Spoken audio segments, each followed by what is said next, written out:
Good morning, YouTube. Hello, welcome to 2025. If you're new here, my name is Noelle. I make videos about lifestyle vlogs, home decor, home makeovers, and travel when I travel. And we are going to do this video a tiny bit differently. It is still a vlog, there will be vlog footage, but I kind of wanted to talk through, I don't want to call them resolutions, but just areas of my life that I'm going to focus on in 2025.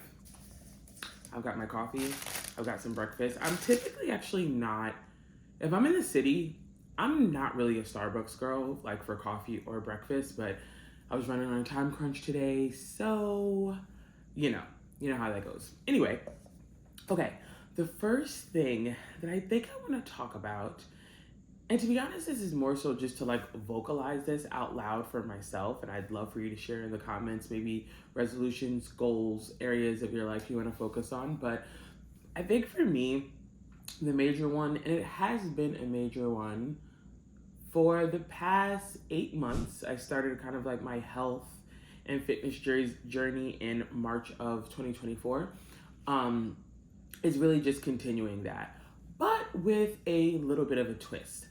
I really want to push myself to see, like, I don't know how to word this.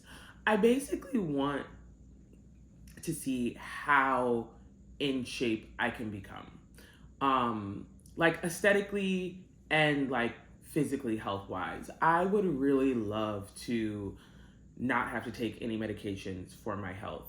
And every time I meet with my doctor, he always kind of says a big part of that is even bigger life changes than I've already made. So with my diet, I'm going to go back into a caloric deficit, but I'm also going to cut. I think this is, I think I'm going to cut.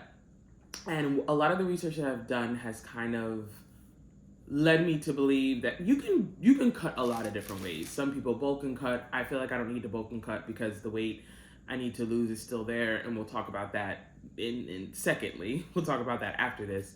But when I say cut, I really mean just actually like limit my intake of sugar and carbs, like diet. The first 35 pounds that I lost, I did not diet. And I'm going to make a completely separate video about that. But I didn't diet. And there are a couple reasons why I didn't diet. But I think also not dieting has led to where I am right now, where yes, I've lost 35 pounds. Yes, I look significantly smaller, but my body doesn't look the way that I want it to look, despite working out 3 or 4 times a week. So I think that is 100% what I'm going to focus on. I'm going to change my workout, cater them to, seeing more results, being a little bit more strict, I think, and on a more like focused regimen. Like, I know you can't like spot target fat and things like that, but you can do workouts that target areas that you want to, specifically see change.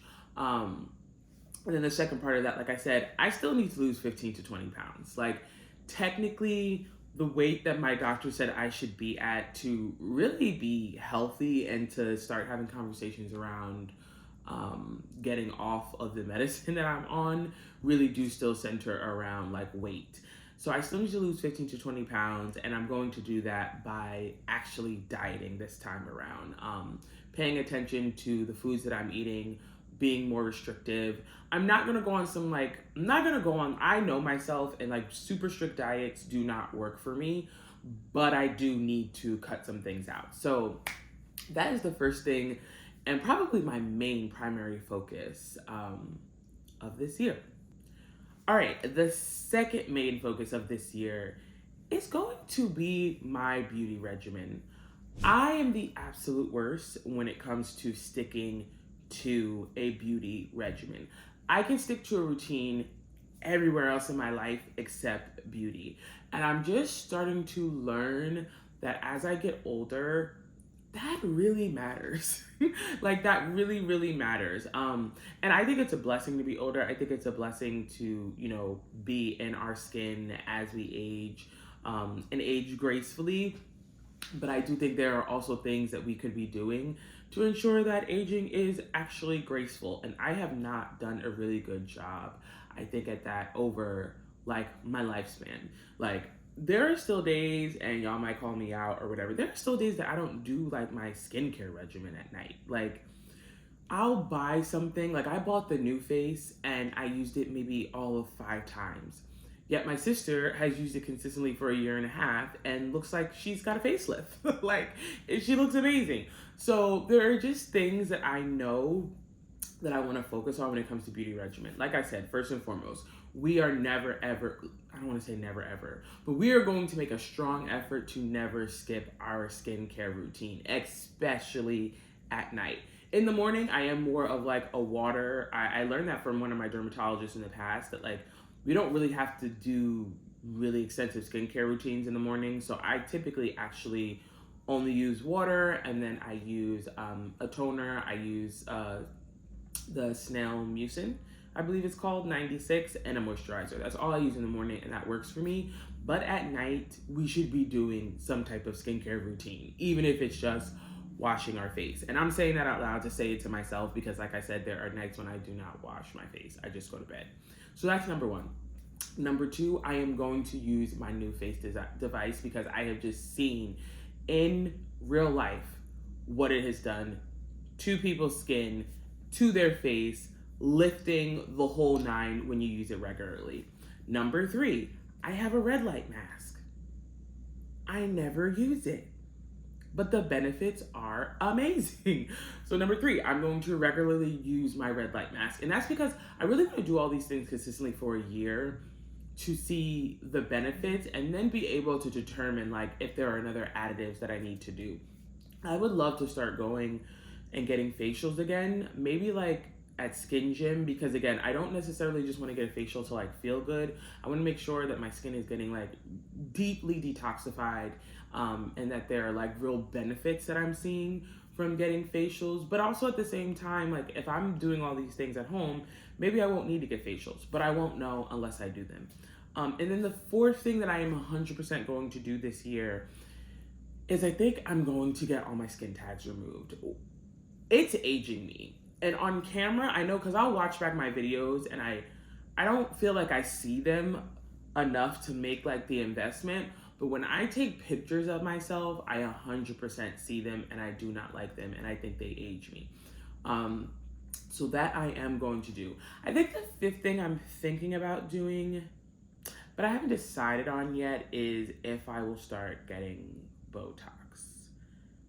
I need to do a lot more research on it. I also need to talk to someone about it because I don't know if I feel like I missed the boat, but there are things genetically that I've seen in my family that I think I could get ahead of, and Botox is more than likely the solve. So those are the 5 things that I'm going to 100% focus on in the beauty regimen area.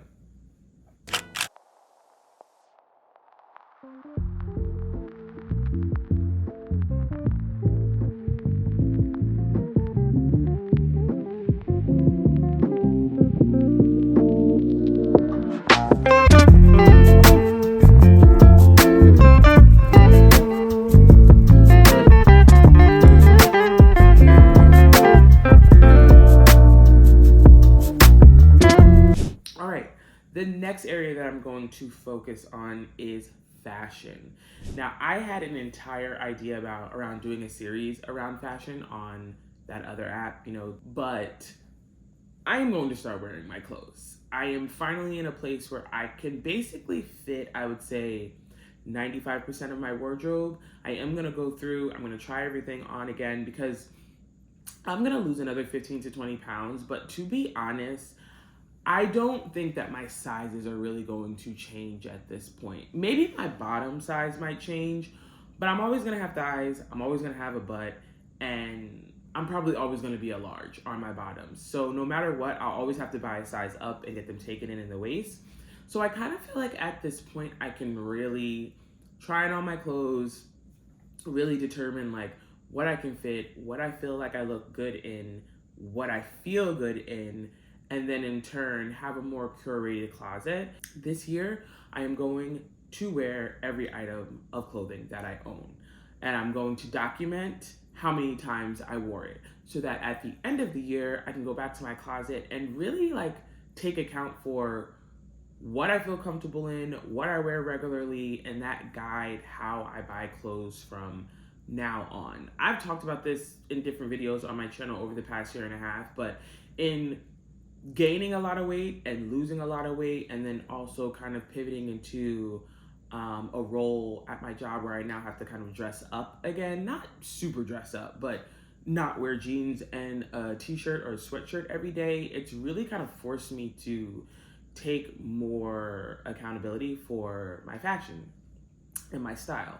And I love that because at one point I was a fashion girly. Like, go back onto the archives of Facebook and Instagram. I was a fashion girly, and I really lost that in, I think, a lot of things that have happened in my life. And I just want to get back to that. So focusing on fashion and hopefully starting my fashion content series, that is something that I 100% want to do this year.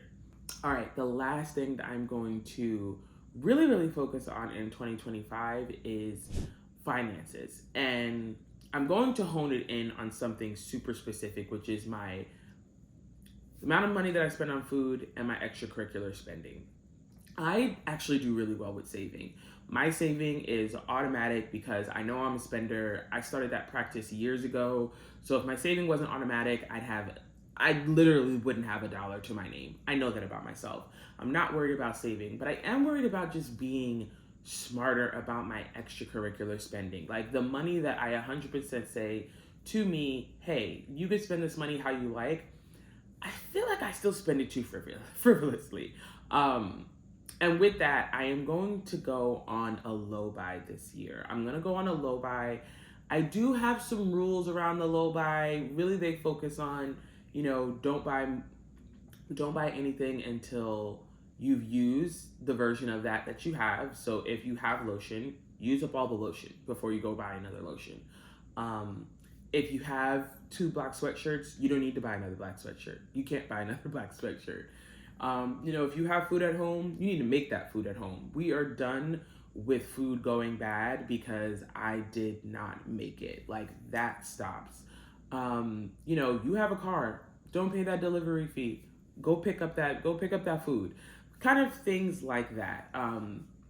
But really, I just want to force myself to like think twice, 3 times before making purchases that I honestly don't necessarily need. Like, when I look around my house, I don't need anything. Like, and that kind of needs to be at the forefront of my mind when I go to make a purchase. And currently it's not.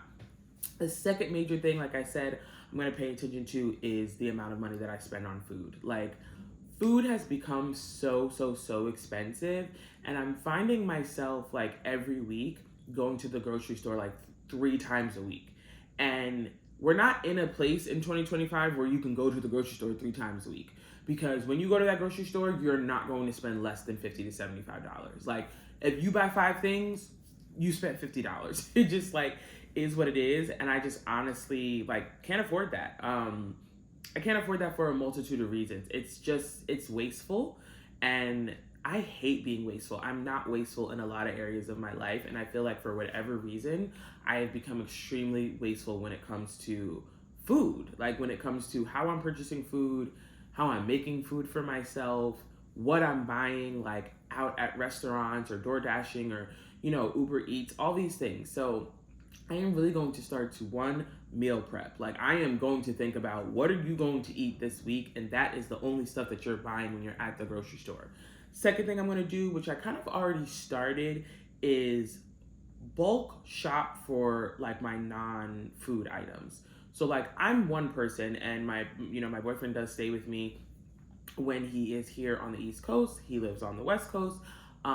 Like, I know how much toilet paper I need. I know how much, like, those type of goods. Like, those are things that I can bulk up on when they're on sale. I can take advantage of like couponing and that type of stuff, be things that I already have in the house. So I'm not so I'm not like drawn into the going to the store all the time. Like, because that's what happens. Like, I run out of toilet paper, I run to the store to buy toilet paper, but I'm not just buying toilet paper. But if I had more than enough toilet paper, then I could properly plan to not run out. You know what I'm saying? I hope you get what I'm saying. I feel like in this portion I am rambling a little bit because that's just how my brain feels when it comes to like grocery shopping and home shopping at this point. But yeah, we have really got to start planning like what we're going to eat, and that really being the guide for how we grocery shop, so that I am not spending literally a gajillion dollars on groceries and home items every month when I am a singular person.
So those are the things that I am focusing on in 2025. I know this video was a little bit different than what I normally do. There are vlog pieces in between, but I did want to just sit down and talk about the things that I'm focusing on this year and share with you guys and hold myself accountable. And if there are any things that you guys are focusing on as well, or any goals, I'd love to talk about it in the contents. Outside of that, we'll see if I keep up to this stuff through the vlogs. Stay tuned. I'll see you in the next video. Bye.